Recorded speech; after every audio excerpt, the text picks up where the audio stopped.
This is just from your seats. I haven't even done the carpets or anything yet. Only from the seats. So, needless to say, they were dirty, but they're clean now.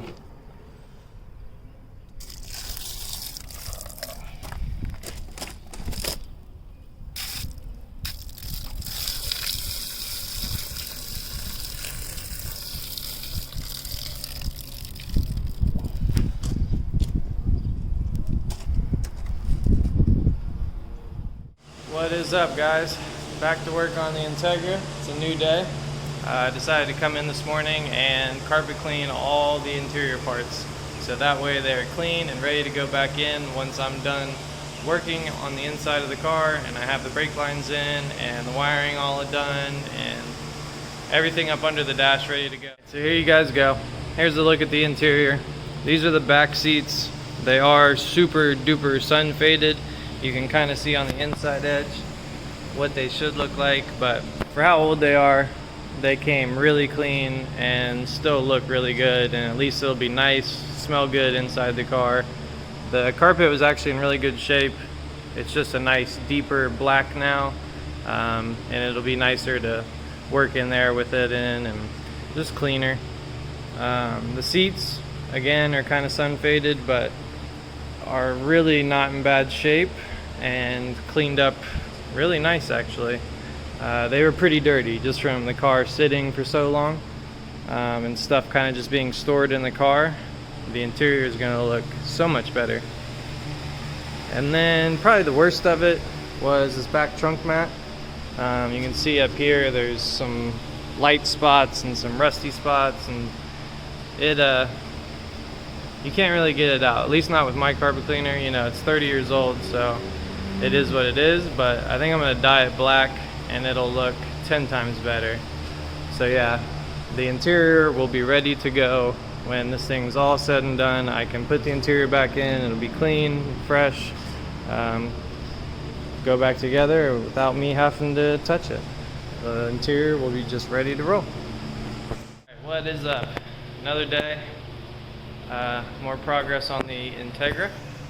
I got the carpet looking so much better. If you remember, there was like light spots up there and it just looked really bad. It was really old and stained. So now that's a nice fresh black to match the carpet. And I got the inside of the car all coated. There was a bunch of little holes in the trunk from people putting like grounds in and stuff like that, just drilling holes in the car. So I filled all those with some Honda Bond and then gave it a nice undercoating coat. So now, as you can see, the trunk is completely fresh. You're never going to see it because it's going to be under carpet anyway, but it'll also help with sound deadening and just clean up the car a lot. Give it a nice fresh coat. You know, it's only 10 or 20 bucks in paint or undercoating, so it's like, why not? It's one of those things that you got to do to these old cars just to keep them quiet on the inside. So yeah, it looks 10 times better than what it did, because somebody had pulled up some of the sound deadening, so it was like tan and black in some spots, and it just looked terrible. Lots of scratches in the trunk and just didn't look good. So this will help with sound and heat, plus just look good, and it gives it a fresh coat so that, you know, if you're in here working and there's not carpet down, if you have the carpet out, you know, it's nice and clean for me to get in here and work on all this wiring. So it's definitely worth it. The stuff I used is, I already took out the trash. Stuff I used is I think it's Duplicolor, or no, Rust-Oleum undercoating is what I used. That stuff. Rust-Oleum professional grade undercoating. Alright, and so for parts, I wanted to show you guys what I've bought so far.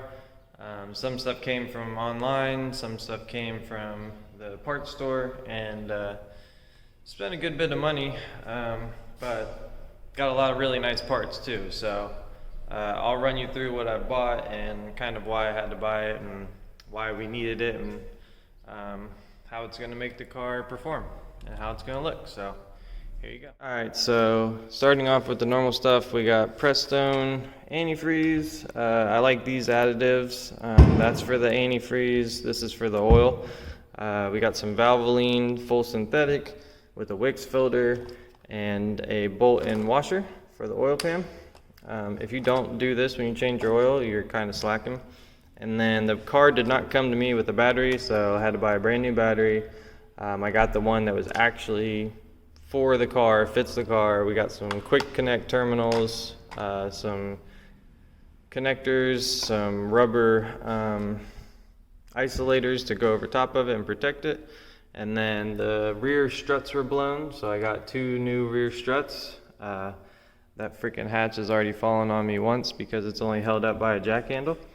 And then we got rear pads, front pads. The front are ceramic, and then I had the rotors turned since they were still like in great shape. They were like brand new. They just had sat for a long time, so I'll go through and clean up the centers and paint those, and then these things will basically look brand new. And it's like $12 a rotor versus buying all new, so I like to do it if you can.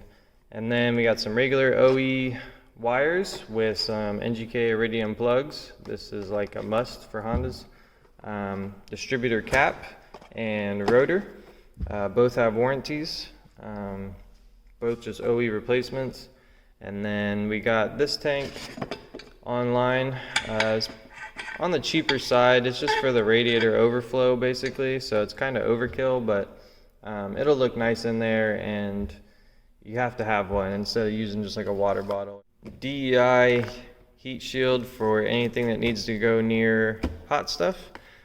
Some exhaust hangers, and then I had to buy a new alternator belt. I needed some vacuum caps. These are for the power steering rack so that you can loop it. It's kind of like a DIY loop is what I'll do instead of buying somebody else's. And then this is a OE Honda grommet for the valve cover. Get that brand new since there wasn't one in there. I got him a breather for the valve cover.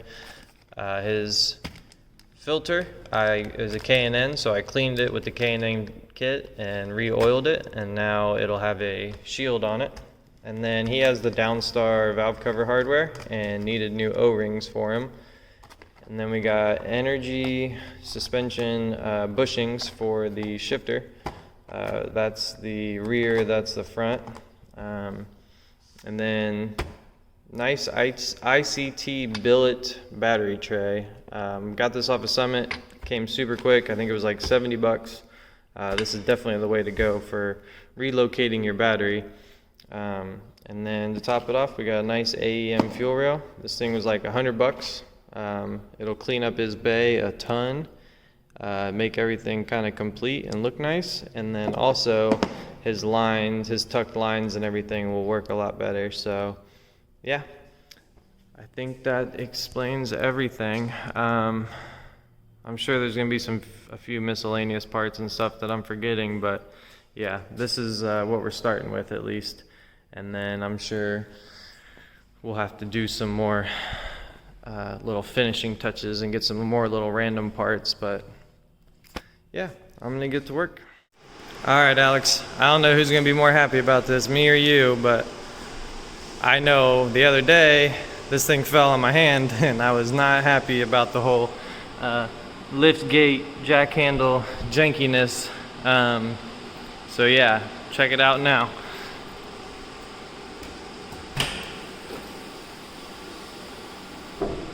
Bam. I swear, sometimes it's the little things. No more jack handle action. You got brand new struts in here, and they work like a freaking charm. Like, they're not too bad to push back down, and then it latches all nice and easy too now.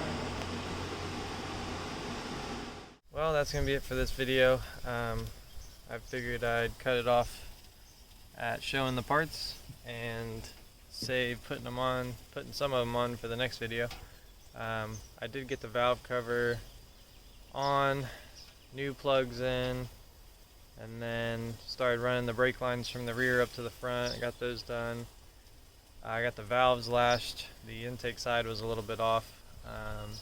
So yeah, I'll show you guys that one in the next video, and then we'll be slapping on a ton of the parts I just showed and getting some progress done. So I appreciate you for watching. I know we got some new subscribers, so thank you. I appreciate it, guys. Thanks for watching. Go ahead and like the video if you enjoyed it, and I'll see you in the next one. Peace out.